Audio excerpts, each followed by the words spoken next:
ವೇದಿಕೆಯಲ್ಲಿರುವಂಥ ಸಮಾರಂಭದ ಅಧ್ಯಕ್ಷತೆ ವಹಿಸತಕ್ಕಂಥ ಆಪ್ತ ಮಿತ್ರ ಅಂತ ನಮ್ಮ ನಾಯಕರಾದಂಥ ಕೆ.ಎಚ್. ಪಾಟೀಲ್ ರವರೇ, ಎಚ್.ಕೆ. ಪಾಟೀಲ್ ರವರೇ, ನನ್ನ ಮಂತ್ರಿ ಸಹೋದ್ಯೋಗಿಗಳಂತ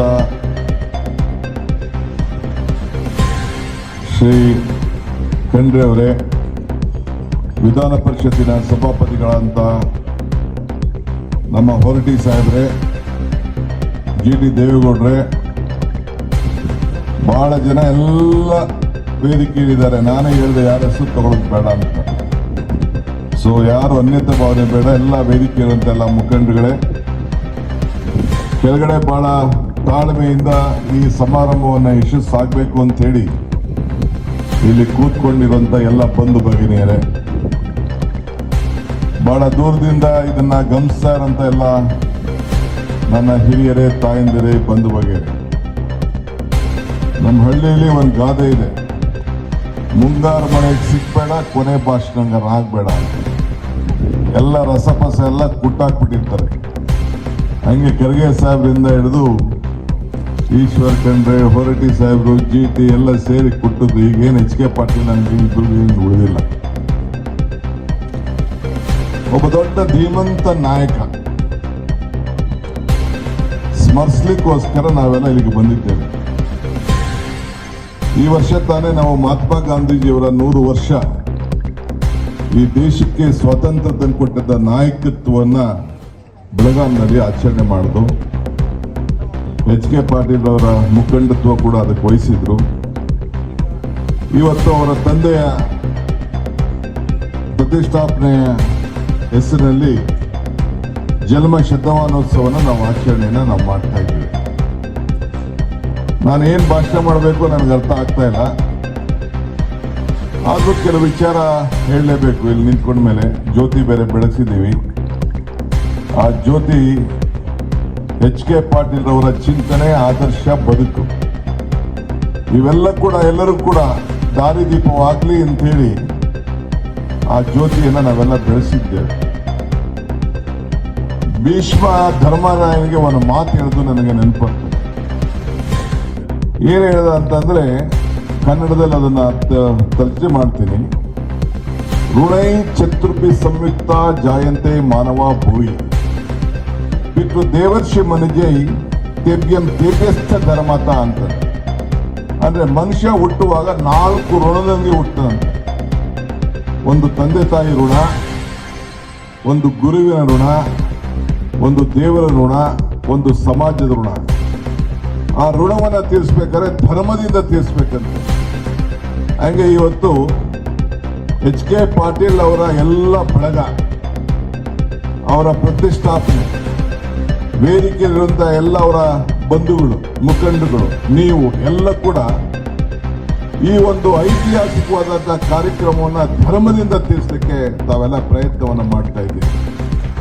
ಅವರ ತಂದೆ ಮಾಡಿದಂಥ ಬೆಳೆಸಂತ ವಿದ್ಯಾಸಂಸ್ಥೆ ಇರ್ಬೋದು, ಸಹಕಾರ ಸಂಸ್ಥೆ ಇರ್ಬೋದು, ಇಲ್ಲ ಶಿಕ್ಷಣ ಕ್ಷೇತ್ರದಲ್ಲಿ ವಿವಿಧ ಕಡೆ ಇದ್ದಂತ ಇರ್ಬೋದು, ಮಣ್ಣಿನ ಪಾಲಿನಲ್ಲಿ ರೈತರಿರ್ಬೋದು, ಮತ್ತು ಸಮಾಜಕ್ಕೆ ಏನೆಲ್ಲ ಬೇಕು ಅದನ್ನ ಯಾವ ರೀತಿ ಅವರು ಚಿಂತನೆಯನ್ನ ಮಾಡೋದು, ಅದನ್ನ ಇವತ್ತು ಆ ಆದರ್ಶಗಳನ್ನ ಉಳಿಸ್ಕೊಂಡು ಬೆಳೆಸ್ಕೊಂಡು ಹೋಗ್ಲಿಕ್ಕೆ ಇವತ್ತು ಪ್ರಯತ್ನವನ್ನ ಮಾಡ್ತಾ ಇದ್ದೀವಿ. ನಮ್ಮ ಜಿ.ಟಿ. ದೇವೇಗೌಡರು ಅವರು ಸಹಕಾರದ ಒಂದು ಭಾಗ, ಬಹಳ ಅವರು 40 ವರ್ಷದಿಂದ ಸಹಕಾರವನ್ನು ಮೈಗೂಡಿಸ್ಕೊಂಡಿದ್ದಾರೆ. ಅವರು ಕೂಡ ಕೆ.ಎಚ್. ಪಾಟೀಲ್ ಅವರು ಬಹಳ ಹತ್ತಿರದಿಂದ ಬಂದರು. ನಾನು ಕೂಡ ಕೆ.ಎಚ್. ಪಾಟೀಲ್ ಅವ್ರನ್ನ ಕಳೆದ 40 ವರ್ಷದಿಂದನೇ ಅವರ ಜೊತೆಯಲ್ಲಿ ಒಂದು 4-5 ವರ್ಷ ಕೆಲಸ ಮಾಡುವಂತ ಒಂದು ಭಾಗ್ಯ ನನಗೆ ಸಿಕ್ಕಿತ್ತು. ವಿದ್ಯಾರ್ಥಿ ನಾಯಕನಾಗಿದ್ದೆ. ಆಗ ನನಗೆ 1980ರಲ್ಲಿ ಡಿ.ಆರ್. ಪಾಟೀಲ್ ಅವರು ಹೇಳ್ದಂಗೆ 85ರಲ್ಲಿ ಅವರು ಕಾಂಗ್ರೆಸ್ ಪಕ್ಷದ ನಾನು ಏನು ಈ ಸ್ಥಾನದಲ್ಲಿ ಕೂತಿದ್ದೀನಿ ಅದೇ ಸ್ಥಾನದಲ್ಲಿ ಇವತ್ತು ಅವರು ಕೂಡ ಇದ್ರು. ಮಲ್ಲಿಕಾರ್ಜುನ್ ಖರ್ಗೆ ಸಾಹೇಬರು ಅದಾದ್ಮೇಲೆ ಆದರು. ಅವರು ಅವತ್ತು ನನಗೆ ಟಿಕೆಟ್ ಕೊಟ್ಟು ಆ ಕಾಲದಲ್ಲಿ ದೇವೇಗೌಡರ ಮೇಲೆ ನೀವು ಹೋರಾಟ ಮಾಡು ಅಂತೇಳಿ ಒಬ್ಬ ವಿದ್ಯಾರ್ಥಿ ನಾಯಕನಿದ್ದೆ. ಅಲ್ಲಿಂದ ಇಲ್ಲಿವರೆಗೂ 9 ಬಾರಿ ಸತತವಾಗಿ ಬಿ ಫಾರ್ಮ್ ತೆಗೆದುಕೊಂಡು ಚುನಾವಣೆಯಲ್ಲಿ ಗೆದ್ದು ಸೋತ್ಕೊಂಡು ಇಲ್ಲಿವರೆಗೂ ನಾನು ಬೆಳ್ಕೊಂಡು ಬಂದಿದ್ದೇನೆ. ಹಂಗೆ KH ಪಾಟೀಲ್ ಅವರು ಕೂಡ ಇವತ್ತು ಯಶಸ್ಸು, ಸೋಲು, ಗೆಲುವು ಇವೆಲ್ಲ ಕೂಡ ಕಂಡಿದ್ದಾರೆ. ಸೊ ಎಲ್ಲರನ್ನ ನೋಡಿದಂತ ಒಂದು ದೊಡ್ಡ ಮಾನವವಾದಿ. ಅವ್ರಿಗೆ ಜಾತಿ, ಧರ್ಮ, ಅವರ ಅಧ್ಯಕ್ಷಗಿರಿಯಲ್ಲಿ ನಾನು ಗಮನಿಸಿದ್ದೇನೆ. ಅವರ ಜೊತೆಯಲ್ಲಿ ಶಾಸಕರಾಗೂ ಕೆಲಸ ಮಾಡಿದ್ದೇನೆ, ಮಂತ್ರಿಯಾಗೂ ಅವರ ಜೊತೆಯಲ್ಲಿ ಕೆಲಸವನ್ನ ಮಾಡಿದ್ದು ನನಗೆ ನೆನಪಿತ್ತು. ನಾನು ಅವರಿಬ್ರು ಕೂಡ ಬಂಗಾರಪ್ಪ ಸಂಪುಟದಲ್ಲಿ ಮಂತ್ರಿಗಳಾಗಿ ನಾವು ಕೆಲಸವನ್ನು ಮಾಡಿಕೊಂಡು ನಾವು ಕೆಲಸವನ್ನು ಮಾಡಿಕೊಂಡು ಇದ್ದೇವೆ. ಇವತ್ತು ಈ ಕಾರ್ಯಕ್ರಮ ಹಿರಿಯರು ಹೇಳ್ತಾರೆ, ಮಣ್ಣ ಬಿಟ್ಟು ಮಡಕೆ ಇಲ್ಲ, ಹಿರಿಯರನ್ನ ಬಿಟ್ಟು ದೇವರಿಲ್ಲ ಅಂತ. ಅಂದ್ರೆ ನಮ್ಮ ತಂದೆ ತಾಯಿಗಳೇ ನಮಗೆ ದೇವರು. ಯಾರನ್ನೋ ತಂದೆ ತಾಯಿಗಳು ವಯಸ್ಸಾಗೋಯ್ತು, ಅವರು ಮಣ್ಪಾಲಾದ್ರು ಅಂತೇಳಿ ನಾವು ಯಾರು ಬಿಡುವುದಿಲ್ಲ. ಅವ್ರನ್ನ ಸ್ಮರಿಸ್ಕೊಂಡು ಅವ್ರ ಆತ್ಮಕ್ಕೆ ಶಾಂತಿ ಸಿಗಲಿ, ಅವರು ಹೆಜ್ಜೆ ಹಾಕಿದ್ದನ್ನ ಹೆಜ್ಜೆ ಹಾಕೊಂಡು ಯಾವುದೋ ಒಂದು ಉತ್ತಮವಾದಂತ ಬದುಕಿಗೆ ಒಂದು ಮಾರ್ಗದರ್ಶನವನ್ನು ಕೊಟ್ಟು ಹೋಗಿದ್ದಾರೆ. ಅದನ್ನು ಕೂಡ ನಮ್ಮ ಸಮಾಜಕ್ಕೆ, ನಮ್ಮ ಕುಟುಂಬಕ್ಕೆ, ನಮ್ಮ ಬಂಧು ಹಿರಿಯರಿಗೆ ನಾವೆಲ್ಲ ಕೂಡ ಕೊಟ್ಕೊಂಡು ನಾವು ಹೋಗ್ತಾ ಇದ್ದೇವೆ. ಸೊ ಇವತ್ತು ನಾವೆಲ್ಲ ಇಲ್ಲಿ ಸೇರಿದ್ದೇವೆ. ಸಹಕಾರಿಗಳು ಬಹಳ ಜನ ನೀವೆಲ್ಲ ಇದ್ದೀರಿ. ಅವರು ಬೆಳೆಸಿದಂತ ಈ ಹುಲಕೋಟೆಯಲ್ಲಿ, ಈ ಧಾರವಾಡ ಜಿಲ್ಲೆಯಲ್ಲಿ ದೊಡ್ಡ ಸಹಕಾರವನ್ನ, ಸಹಕಾರದ ತತ್ವದ ಆಧಾರದ ಮೇಲೆ ಬೆಳೆಸಿದಂತ ಎಲ್ಲ ಸಂಸ್ಥೆಗಳನ್ನು ನಾನು ಗಮನಿಸಿದ್ದೇನೆ. ಸಹಕಾರದಲ್ಲಿ ನಾವು ಮೂಲವಾಗಿ ನಾವು ಮಾತಾಡ್ತೀವಿ, ಜೊತೆಗೂಡುವುದು ಆರಂಭ, ಜೊತೆಗೂಡಿ ಯೋಚಿಸುವುದು ಪ್ರಗತಿ, ಜೊತೆಗೂಡಿ ಕೆಲಸ ಮಾಡುವುದು ಯಶಸ್ಸು. ಇದ್ರ ಮೇಲೆ ಅವರೆಲ್ಲ ಕೂಡ ಮೊದಲಿಂದನೂ ಕೂಡ ನಡೆಸ್ಕೊಂಡು ಎಲ್ಲನೂ ಕೂಡ ಒಟ್ಟಿಗೆ ತೆಗೆದುಕೊಂಡು ಹೋಗಿ, ಬೇಕಾದ್ರೆ ಅವ್ರು ಯಾವ್ದಾದ್ರು ಕಂಪ್ನಿಗಳು ಫರ್ಮ್ ಅಂತೇಳಿ ಸ್ವಂತವಾಗಿ ಏನಾದ್ರು ಒಂದು ವ್ಯವಹಾರ ಮಾಡಬಹುದಾಗಿತ್ತು. ಅಂದ್ರೆ ಸಹಕಾರ ತತ್ವ ಅಂದ್ರೆ ಎಲ್ಲರೂ ಒಟ್ಟಾಗಿರ್ಬೇಕು, ಇದು ಮಾಸ್ ಮೂವ್ಮೆಂಟ್ಗೆ ಒಂದು ಅವಕಾಶ ಆಗಬೇಕು ಅಂತೇಳಿ ಆ ರಾಜಕೀಯನ ಇವತ್ತು ಅವರೆಲ್ಲ ಕೂಡ ಆ ನಾಯಕತ್ವವನ್ನು ಒಬ್ಬ ಪಂಚಾಯಿತಿ ಮುಖಂಡರಾಗಿ, ಅಧ್ಯಕ್ಷರಾಗಿ, ಅಲ್ಲಿಂದ ಒಂದು ದೊಡ್ಡ ಸ್ಥಾನ ಮಂತ್ರಿವರೆಗೂ ಕೂಡ ಅವರ ಬದುಕಿನಲ್ಲಿ ಅನೇಕ ಗುರುತುಗಳನ್ನು ಬಿಟ್ಟು ಇವತ್ತು ಅವ್ರು ಹೋಗಿದ್ರಿಂದನೇ ಅವ್ರನ್ನ ನಾವು ಸ್ಮರಿಸ್ಕೊಂಡು ನಾವು ಕೆಲಸವನ್ನ ನಾವು ಮಾಡ್ತಾ ಇದ್ದೇವೆ. ಅವರ ಬದುಕಿನಲ್ಲಿ DR ಪಾಟೀಲ್ ಮತ್ತು HK ಪಾಟೀಲ್ ಇವರಿಬ್ಬರು ಕೂಡ ಅವರ ಹೆಜ್ಜೆಯನ್ನು ಇಟ್ಟು ಅವರ ಮಾರ್ಗದರ್ಶನದಲ್ಲಿ ಇವತ್ತು ಈ ಗದಗ ಜಿಲ್ಲೆಗೆ ಒಂದು ಹೊಸ ರೂಪವನ್ನು ಕೂಡ ಇವತ್ತು ಕೊಟ್ಟಿರೋದು ನಿಮ್ಮ ಕಣ್ಣಿಗೆ ಸಾಕ್ಷಿಯಾಗಿ ಇವತ್ತು ಉಳ್ಕೊಂಡಿದೆ. ನಾನು ಅನೇಕ ಸಂದರ್ಭದಲ್ಲಿ ಕೆಲವು ಮಾತುಗಳನ್ನು ನಾನು ಹೇಳ್ತಾ ಇರ್ತೇನೆ. ಮನುಷ್ಯನ ಹುಟ್ಟು ಆಕಸ್ಮಿಕವಾದ್ದು, ಸಾವು ಅನಿವಾರ್ಯ, ಜನನ ಉಚಿತ, ಮರಣ ಖಚಿತ ಅಂತ. ಈ ಹುಟ್ಟು ಸಾವಿನ ಮಧ್ಯದಲ್ಲಿ ನಾವು ಏನ್ ಬಿಟ್ಟೋಗ್ತೀವಿ ಅದು ಬಹಳ ಮುಖ್ಯ ಅಂತ ಹೇಳಿ. ಏಕೆಂದ್ರೆ ದೇವರು ನಮ್ಗೆ ಕೊಟ್ಟಿರೋದು ಎರಡು ಆಯ್ಕೆ ಮಾತ್ರ, ಒಂದು ಕೊಟ್ಟೋಗೋದು, ಒಂದು ಬಿಟ್ಟು ಹೋಗೋದು. ಹಂಗೆ ಇವತ್ತು ನಿಮ್ಮ ಜಿಲ್ಲಾ ಕಚೇರಿ ಇರ್ಬೋದು, ಅಂದ್ರೆ DC ಆಫೀಸ್ ಬಿಲ್ಡಿಂಗ್ ಇರ್ಬೋದು, ಇಲ್ಲ ಅಂದ್ರೆ ನಿಮ್ಮ ಮೆಡಿಕಲ್ ಕಾಲೇಜ್ ಇರ್ಬೋದು, ನಿಮ್ಮ ಜಿಲ್ಲೆಯ ಹೊಸ ಪ್ರತಿಪ್ರಾಪನೆ ಇರ್ಬೋದು, ನಿಮ್ಮಲ್ಲಿರುವಂತ ಬಸ್ ಸ್ಟ್ಯಾಂಡ್ಗಳಿರ್ಬೋದು, ಕೊನೆಗೆ ರಾಜ್ಯ ಮಟ್ಟದ ಒಂದು ಏನು ನಮ್ಮ ಗ್ರಾಮೀಣ ಪ್ರದೇಶದ ಏನು ಒಂದು ರೂರಲ್ ಡೆವಲಪ್ಮೆಂಟ್ ಯೂನಿವರ್ಸಿಟಿ ಇವತ್ತು ಮಾಡಿದ್ದಾರೆ. ಅದನ್ನ ಮಹಾತ್ಮ ಗಾಂಧೀಜಿಯವರ ಹೆಸರಿನಲ್ಲಿ ಮಾಡಿ, ನೀವು ಯಾರು ಕೂಡ ಗಾಂಧೀಜಿಯವರು ಆಶ್ರಮಕ್ಕೆ ಹೋಗ್ಲಿಕ್ಕೆ ಆಗುದಿಲ್ಲ, ಅದೇ ಆಶ್ರಮದನ್ನ ಇದೇ ಜಿಲ್ಲೆಯಲ್ಲೇ ನೀವು ಕಾಣಬೇಕು ಅಂತೇಳಿ ಇಡೀ ರಾಜ್ಯ ಜನಕ್ಕೆ ಒಂದು ಅವಕಾಶವನ್ನು ಮಾಡಿಕೊಟ್ಟು ಒಂದು ದೊಡ್ಡ ಸೇವೆಯನ್ನು ಇವತ್ತು ಮಾಡ್ಕೊಂಡು ಬಂದಿದ್ದಾರೆ. ನಾನು ಒಂದು ಸಂದರ್ಭದಲ್ಲಿ ಇಲ್ಲಿಗೆ ಬಂದಿದ್ದೆ, ಒಂದು 10-15 ವರ್ಷದಿಂದ ಇಲ್ಲಿಗೆ ಬಂದಿದ್ದೆ, ಅವರ ಈ ಶುದ್ಧ ಕುಡಿಯೋ ನೀರಿನ ಘಟಕದ ನೋಡ್ಲಿಕ್ಕೋಸ್ಕರ. ಅದಾದ್ಮೇಲೆ ನಾನು ಹೋಗಿ ನನ್ನ ಕ್ಷೇತ್ರದಲ್ಲಿ, ನನ್ನ ತಮ್ಮದ ಲೋಕಸಭಾ ಕ್ಷೇತ್ರದಲ್ಲಿ ಒಂದು 300-400 ಮಾಡಿದ್ದೇವೆ. ಅದಾದ್ಮೇಲೆ ಒಂದು ಸರ್ಕಾರದ ಕಾರ್ಯಕ್ರಮವಾಗೇ ಘೋಷಣೆ ಮಾಡಿದೆ.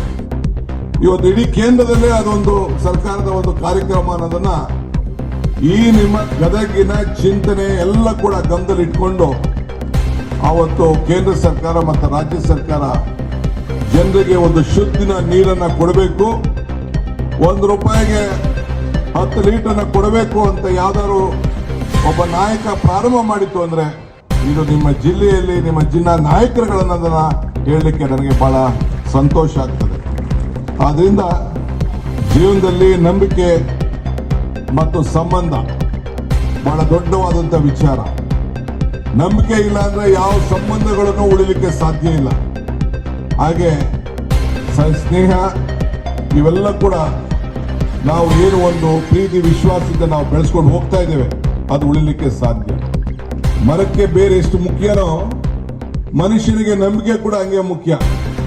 ಹಂಗೆ ನೀವೆಲ್ಲ ಕೂಡ ಇಡೀ ಜಿಲ್ಲೆಯಲ್ಲಿ ಏನು KH ಪಾಟೀಲ್ ರವರ ಕುಟುಂಬ ಮತ್ತು ಅವರ ಅನುಯಾಯಿಗಳು ಅವ್ರು ಬರೀ ಅವ್ರ ಮಕ್ಕಳು ಮಾತ್ರ ಅವ್ರ ಜೊತೆ ಇರಲಿಲ್ಲ. ನಾನು ಕಂಡಂಗೆ ಇಡೀ ರಾಜ್ಯದ ಉದ್ದಕ್ಕೂ ಕೂಡ ಅವ್ರದೇ ಆದಂಥ ಒಂದು ಪರಿವಾರವನ್ನ ಬೆಳೆಸ್ಕೊಂಡು ಎಲ್ಲನೂ ಕೂಡ ಒಂದು ಕುಟುಂಬದ ರೀತಿಯಲ್ಲಿ ತೆಗೆದುಕೊಂಡು ಹೋಗ್ತಾ ಇದ್ದನ್ನ ನಾವೆಲ್ಲ ಇಲ್ಲಿ ಗಮನಿಸ್ಕೊಂಡಿದ್ದೇವೆ. ಇವತ್ತು ಪಾಟೀಲ್ ರವರು ಸತ್ತು 33 ವರ್ಷ ಆಗಿರ್ಬೋದು. ಅವರು ನಮ್ಮಿಂದ ಮೇಲೋಗಿದ್ದಾರೆ. ಅವರ ಆದರ್ಶ, ಅವರ ಬದುಕು ಎಲ್ಲ ಕೂಡ ಇವತ್ತು ಕರ್ನಾಟಕಕ್ಕೆ ಏನು ಒಂದು ಕನಸನ್ನ ಬಹುಶಃ ನಮ್ಮ ಏನು ಖಂಡ್ರೆ ಅವರು ಹೇಳಿದ್ರು, ಅರಣ್ಯ ಇಲಾಖೆ ಅವರು ಇದ್ದಂಥ ಸಂದರ್ಭದಲ್ಲಿ ತೆಗೆದುಕೊಂಡಂಥ ದಿಟ್ಟ ನಿರ್ಧಾರಗಳು, ನಿಮ್ಮಲ್ಲಿ ಅವ್ರ ಕಾಲದಲ್ಲಿ ಮಾಡಿದಂಥ ಝೂ, ಕೋಆಪರೇಟಿವ್ ಇನ್ಸ್ಟಿಟ್ಯೂಷನ್ಸು ಇವೆಲ್ಲ ಕೂಡ ಆಗಿದೆ. ನಾನಿಲ್ಲಿ ಒಂದು ಸಂದರ್ಭ ಬಂದಾಗ ನೀರಿನ ಜೊತೆಗೆ ಈ ಸ್ಮಶಾನಕ್ಕೆ ಅವ್ರು ಕರ್ಕೊಂಡು ಹೋಗಿದ್ರು ರುದ್ರಭೂಮಿಗೆ. ಏನಾದ್ರು ರುದ್ರಭೂಮಿಗೆ ಏನಾದ್ರು ಸಿಟ್ಟಿದ್ರಲ್ಲ, ಮುಕ್ತಿವನ ಅಂತೇಳಿ. ನಾನು ಅದನ್ನ ಹೋಗಿ ನನ್ನ ತಮ್ಮಂಗೆ ಮಾತಾಡಿ ಇಲ್ಲಿಗೆ ಒಂದು ಟೀಮ್ನೇ ಕಳಿಸ್ಕೊಟ್ಟಿದ್ದೆ. ಯಾಕೆಂದ್ರೆ ಕೊನೆಗೆ ಭಗವಂತನ ಪಾದಕ್ಕೆ ಸೇರ್ಬೇಕಾದ್ರೆ ಆ ಜಾಗದಲ್ಲಿ ಶಾಂತಿಯಿಂದ ಇರಬೇಕು ಅಂತೇಳಿ ಪ್ರತಿಯೊಬ್ಬರು ಕೂಡ ಇಡೀ ರಾಜ್ಯಕ್ಕೆ ಒಂದು ಮಾದರಿಯಾಗಿ ಈ ಒಂದು ಗದಗದಲ್ಲಿ ಅವರ ಕ್ಷೇತ್ರದಲ್ಲಿ ಮಾಡಿರೋದು ನಿಮಗೆ ಅರ್ಥ. ನೀವೆಲ್ಲ ಹಿತ್ಲ ಗಿಡ ಮದ್ದಲ್ಲ ಅಂತೇಳಿ ನಿಮ್ಗೆ ಅರ್ಥ ಆಗದೆ ಇರ್ಬೋದು. ಅವರ ವಿಚಾರ, ಅವರ ಆಲೋಚನೆಗಳು ಎಲ್ಲ ಕೂಡ ಬಹಳ ದೂರದೃಷ್ಟಿಯಿಂದ ಇವತ್ತು ಅವನ್ನೆಲ್ಲ ಕೂಡ ನಾವು ನೋಡ್ಕೊಂಡು ಬಂದಿದ್ದೇವೆ. ಬಾಬಾ ಸಾಹೇಬ್ ಅಂಬೇಡ್ಕರ್ ಹೇಳ್ದಂಗೆ ಇತಿಹಾಸ ಮರ್ತವನು ಇತಿಹಾಸವನ್ನ ಸೃಷ್ಟಿ ಮಾಡ್ಲಿಕ್ಕೆ ಸಾಧ್ಯ ಇಲ್ಲ ಅಂತೇಳಿ. ಹಂಗೆ ಪ್ರತಿಯೊಂದು ಕೆಲಸ KH ಪಾಟೀಲ್ ರವರ ಕುಟುಂಬ, HK ಪಾಟೀಲ್ ರವರು ಅವರ ಅವಧಿಯಲ್ಲಿ ಸಿಕ್ಕಿದಂತ ಅವಕಾಶದಲ್ಲಿ ಇವತ್ತು ನಿಮ್ಮೆಲ್ಲರ ಬದುಕಿನಲ್ಲಿ ಒಂದು ಬದಲಾವಣೆಯನ್ನು ತರಬೇಕು.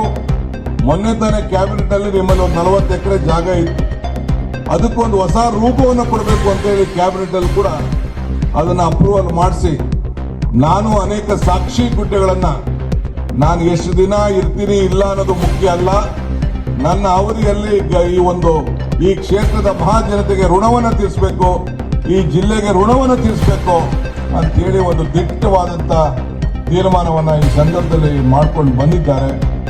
ನಮ್ಮ DR ಪಾಟೀಲ್ ಅವರು ಕೂಡ ನನ್ನ ಜೊತೆ 3 ಬಾರಿ ಶಾಸಕರಾಗಿದ್ದರು. ಅವರು ಕೂಡ ಬಹಳ ದೊಡ್ಡ ಮಹಾತ್ಯಾಗಿ, ಸ್ವಾಮಿ ವಿವೇಕಾನಂದ ಅವರ ಶಿಷ್ಯರು ಅಂತ ಹೇಳಿ ನಮ್ಮ HK ಪಾಟೀಲ್ ಅವರು ಹೇಳ್ತಾ ಇರೋರು, ಅನ್ಯಾಯಗಳು ಅಂತ ಹೇಳಿ. ಸೊ ಹಂಗೆ ವಿವೇಕಾನಂದ ಒಂದ್ ಕಡೆ ಹೇಳ್ತಾರೆ, ಮಹಾತ್ಯಾಗದಿಂದ ಮಾತ್ರ ಮಹಾಕಾರ್ಯಗಳನ್ನು ಮಾಡಲಿಕ್ಕೆ ಸಾಧ್ಯ ಅಂತೇಳಿ. ಅವರು ಕೂಡ HK ಪಾಟೀಲ್ ಅವರಿಗೆ ರಾಜಕೀಯವಾಗಿ ಬೆಳಿಲಿ ಅಂತೇಳಿ ಅವರು ಕೂಡ ತ್ಯಾಗವನ್ನು ಮಾಡೋದನ್ನ ಈ ಸಂದರ್ಭದಲ್ಲಿ ನಾನು ಸ್ಮರಿಸಿಕೊಳ್ಳಿ. ಮತ್ತಷ್ಟು ಸುದ್ದಿಗಳಿಗಾಗಿ ನೋಡ್ತಾ ಇರಿ ಪಬ್ಲಿಕ್ ನ್ಯೂಸ್ 24x7. ಇದು ಸತ್ಯದ ಧ್ವನಿ.